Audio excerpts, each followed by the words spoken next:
আসসালামু আলাইকুম। মালয়েশিয়ায় দুর্ঘটনায় বাংলাদেশি নির্মাণ শ্রমিক নিহত। বিস্তারিত জানতে সম্পূর্ণ ভিডিওটি মনোযোগ সহকারে দেখুন।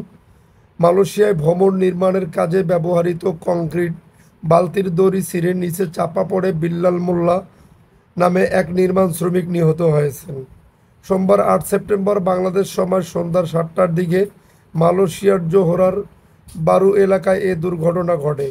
নিহত বিল্লাল মোল্লার বাড়ি রাজবাড়ী সদর উপজেলার বসন্তপুর ইউনিয়নের হাটজয়পুর গ্রামের জব্বার মোল্লার ছেলে। তার ঐশী ইসলাম নামে ৪ বছর বয়সের একটি মেয়ে রয়েছে।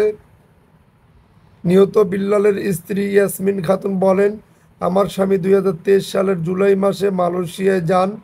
সেখানে জোহরার বারু এলাকায় তিনি কনস্ট্রাকশন সাইটে নির্মাণ শ্রমিকের কাজ করতেন।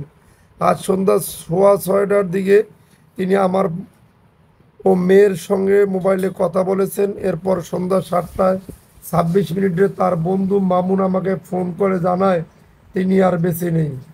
বিল্লালের বাবা জব্বার মোল্লা জানান, আমার ছেলের বন্ধু আমাদের কাছে ছবি ও ভিডিও পাঠিয়েছে।